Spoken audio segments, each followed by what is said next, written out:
자, 오늘은 교과서 46페이지 문학의 수용과 생산 두 번째 작품 한번 해보도록 하겠습니다. 작품은 황만근은 이렇게 말했다라는 단편 소설인데요. 농촌을 배경으로 하는 농촌 소설이기도 하고요. 자, 이 작품은 농촌 마을에 사는 황만근이라는 인물의 일대기를 그린 소설이에요. 작품에 드러난 구성, 시점, 그리고 형식적 특징이 인물의 삶을 드러내는데 어떤 역할을 하는지 살펴보면서 작품을 감상해 보도록 하겠습니다. 다시 구성, 그리고 시점, 그리고 또 여기에 나타난 형식적 특징들이 인물의 삶을 어떻게 보여주는지 한번 공부해 보도록 하겠습니다.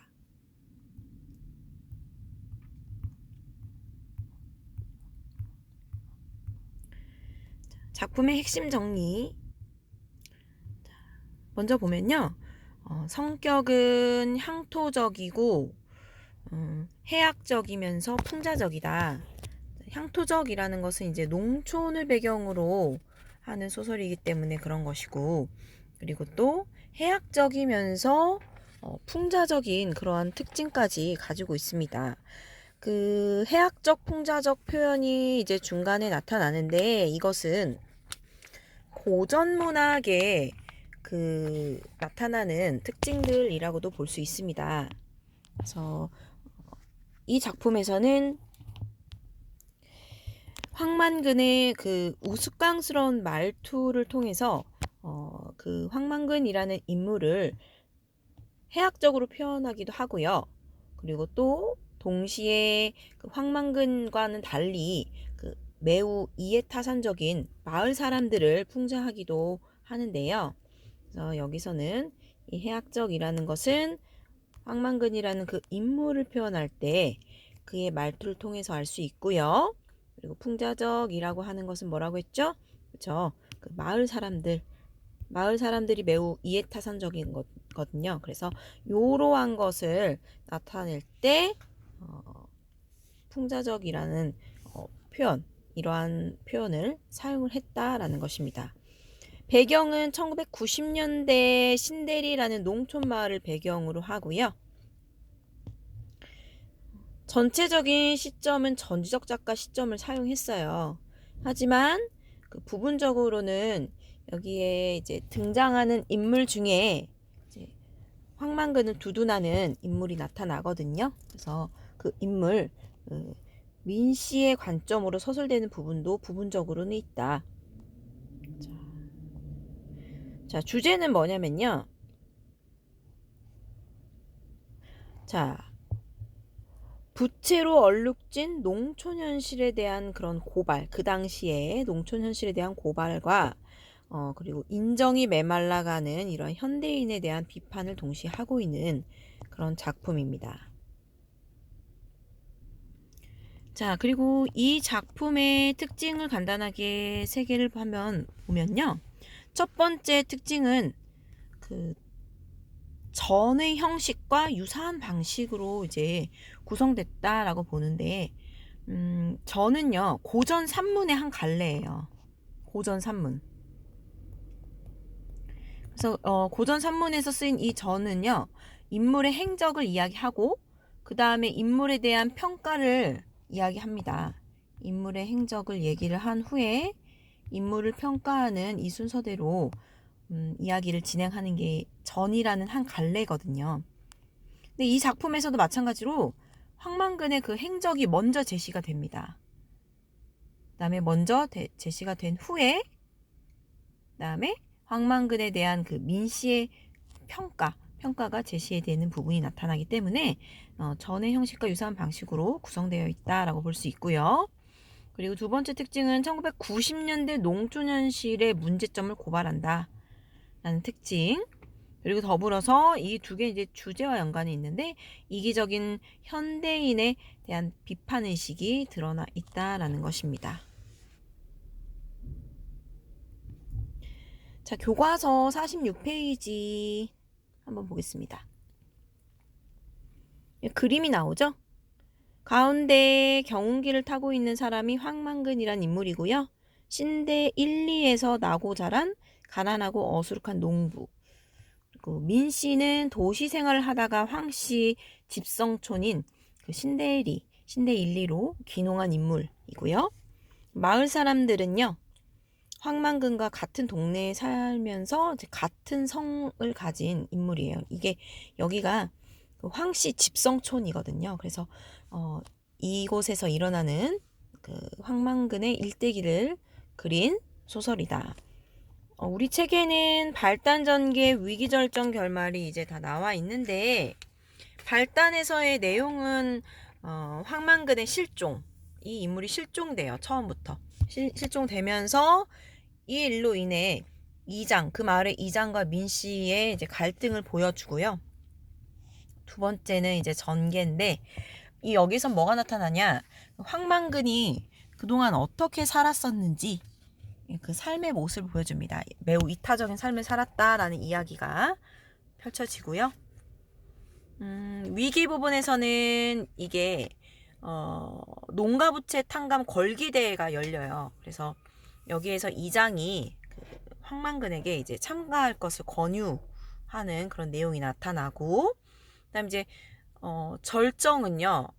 황만근이란 이 인물이 이 탕감 걸기대회에 홀로 참석하러 갔다가 결국 유골로 돌아온다는 이야기가 절정에 해당하는 부분이고, 마지막은 황만근의 죽음에 대한 이야기, 그리고 그의 삶에 대한 평가, 이렇게 마무리를 짓습니다.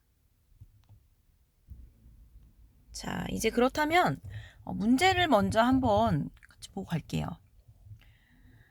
이 글에서 사용한 시점과 이 해당 시점을 사용한 이유를 한번 같이 생각을 해볼게요. 조건은 뭐냐면, 해당 시점을 사용한 이유를 이제 주제와 관련하여 한번 제시를 해볼 것이고요. 그리고 이러한 형식을 사용해라 라는 건데, 자, 한번 가보겠습니다. 이 작품이 황만근이라는 그런 인물을 다루고 있잖아요. 그래서 그 인물의 삶의 태도를 어때요? 예찬하고 칭찬하고, 그리고 또 이와는 대비되는 사람들이 누구죠? 황만근이라는 인물과는 대비되는 사람들, 마을 사람들의 어떤 모습, 이기적인 모습을 구체적으로 비판하기 위해서 어떤 시점을 사용했다? 초반에도 얘기를 했었는데, 그렇죠. 전지적 작가 시점을 사용했다라는 것입니다. 그래서 여기에서 포인트 되는 단어들은 황만근의 삶의 태도를 예찬하고, 이에 반해 마을 사람들의 그런 이기적인 면모를 비판하기 위해서 어떤 시점을 사용했다? 그렇죠. 전지적 작가 시점을 사용했다라는 것입니다. 날개 학습 한번 풀어보겠습니다. 46쪽인데요. 황만근이 없어진 것에 대한 이장의 반응은 어땠죠? 황만근의 부재에 대해 걱정을 하는 것보다는 소여물을 주지 못할 것을 더 걱정할 정도로 황만근이 없어진 것을 별일 아닌 것으로 여기고 있었죠. 47쪽의 날개는요. 이장이 걸기대회 전날 황만근을 따로 불러 건넨 말이 무엇이죠? 그렇죠. 농민 걸기대회에 꼭 참석하다라는 그런 말이었습니다.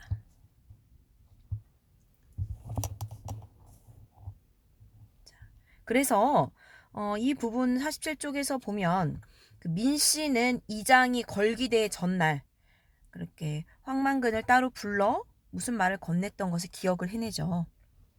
그래서 이장은 하지만 민 씨를 흘기도 노려보죠. 왜냐하면 황만근의 실종이 자신과 관련이 있다고 의심하는 민 씨에 대해서 아주 불쾌한 그런 표현으로 이제 노려보았다라고 이렇게 이야기가 나옵니다. 그죠?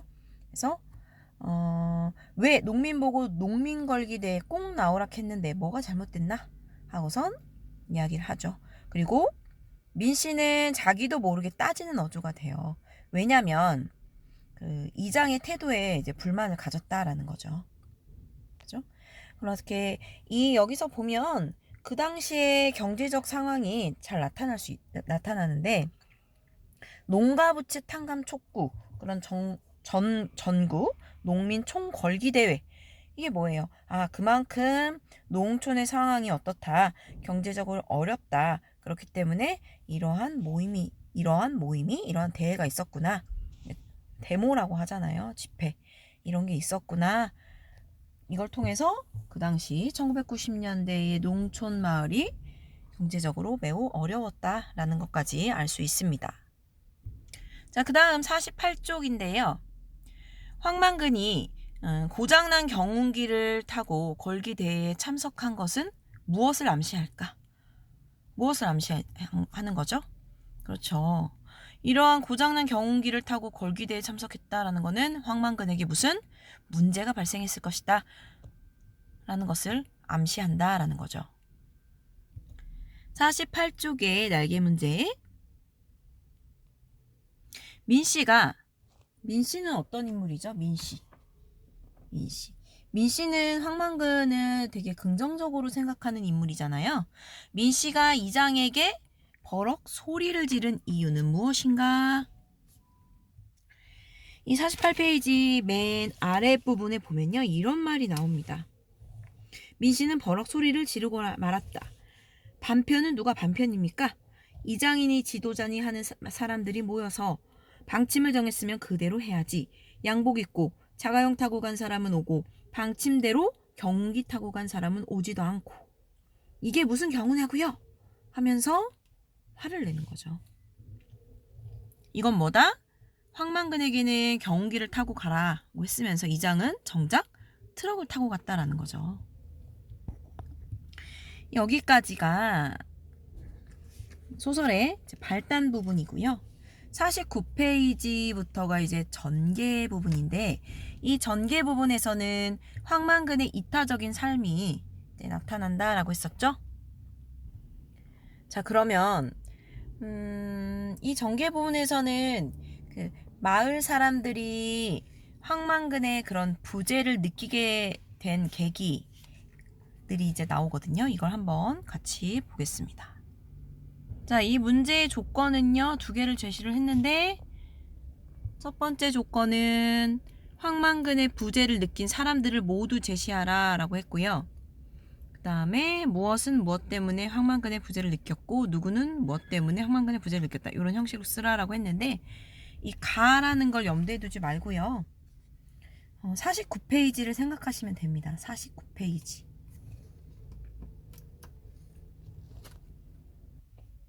정리를 해보면 이 마을 사람들 중에서 일단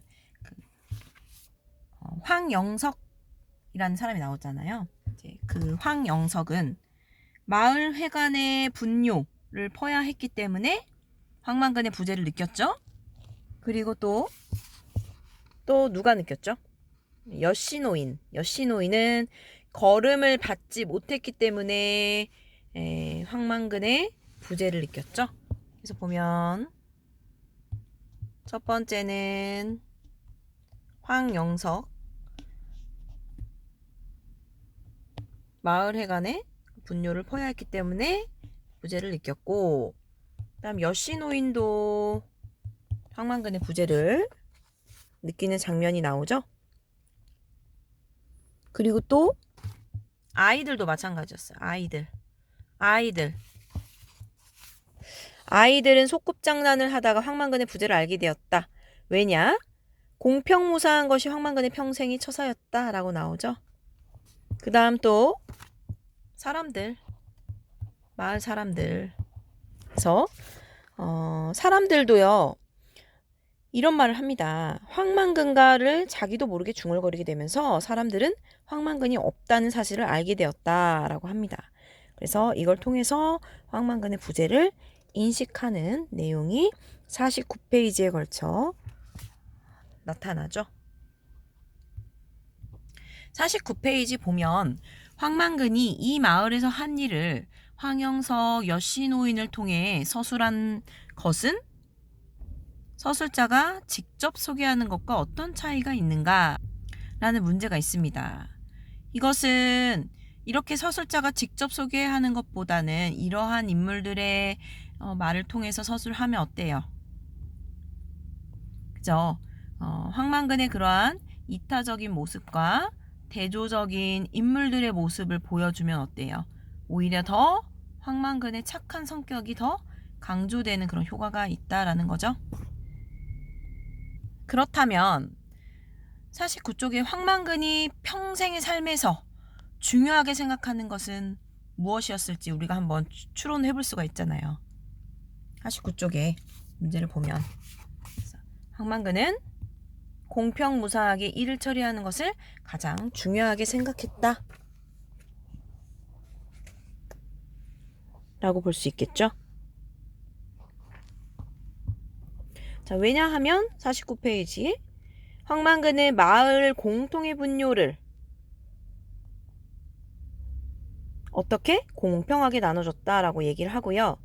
또 중간에 아이들도 그런 그에게 가면 공평무사한 자연의 입법에 대해 깨우치게 되고 분쟁은 종식되었다라는 그런 것을 다 아이들까지도 알고 있다라는 거니까. 그래서 그리고 또 사람들은 어떻게 생각하는 거죠? 황만근가라는 그 노래 있잖아요. 그래서 이 노래 이야기를 합니다. 여기서 그 말인즉슨 뭐 물어보나마나 명약관한 일을 두고도 황만근을 들먹였다라고 했기 때문에 이거는 이 부분을 통해서도 알 수가 있겠습니다. 그래서 황만근이 평생의 삶에서 중요하게 생각하는 것은 무엇일까? 그것은 공평무사하게 일을 처리하는 것일 것이다. 자, 그렇다면 50페이지의 날개 문제. 황만근이라는 이름이 상징하는 것은 무엇일까? 이 황만근이라는 사람은요, 아버지가 이제 어머니의 뱃속에 본인이 있을 때 아버지가 돌아가신 거잖아요. 그래서 황만근을 그때 아버지가 안 계신 상태에서 아이가 태어났기 때문에 이름을 지어줄 사람이 없어서 어떻게 지었다? 집에서 우러러 보이는 그 산, 만근산에서 이름을 받아서 그래서 이제 황만근이라는 이름이 지어졌다라는 이야기가 50페이지에 나옵니다. 그러면 이것이 상징하는 바가 무엇이냐?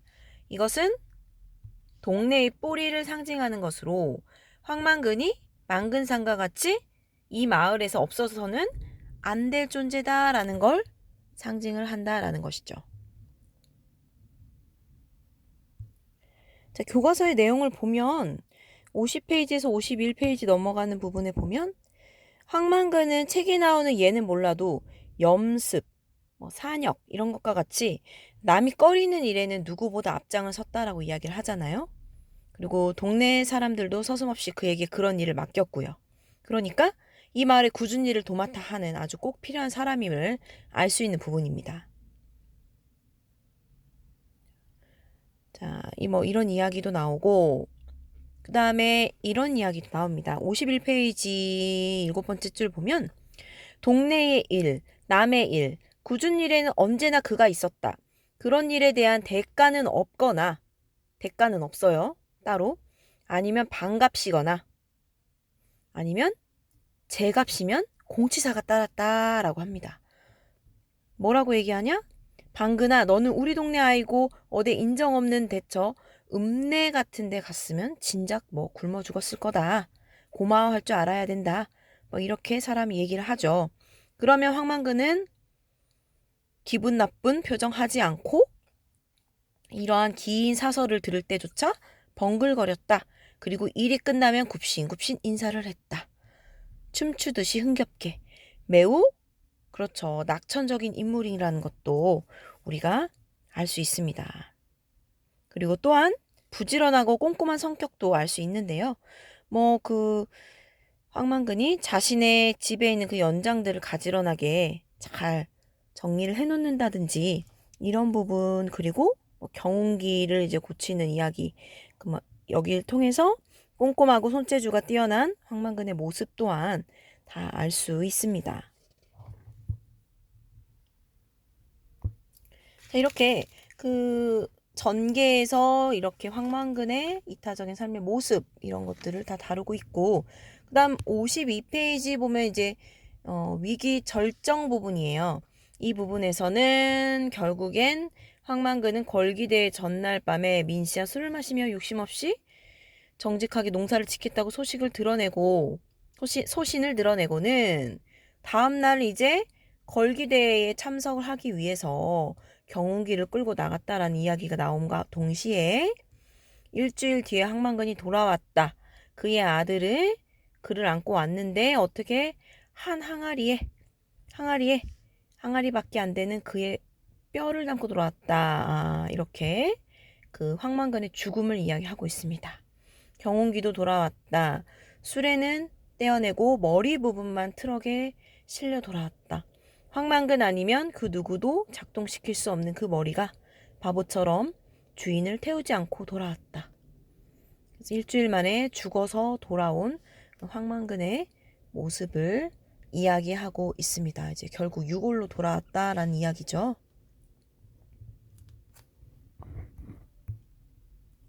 자, 이 다음 이제 결말 부분부터는요, 황만근을요, 황선생이라고 이렇게 이름을 높여 불러요. 그러면 황만근에 대한 서술자의 서술 방식이 어떻게 바뀌었는가? 황만근은 황선생이라고 높여 부르죠? 그러면서 결국엔 그의 우직함 그리고 그의 이타적인 삶을 예찬을 합니다. 그리고 53쪽의 서술자가 황만근을 하늘이 내고 땅이 일으켜 세운 사람이라고 말한 이유는 무엇이죠? 남들에게 무시당하면서도 성실하고 이타적으로 살았기 때문에 이렇게 하늘이 내고 땅이 일으켜 세운 사람이라고 평가를 하죠.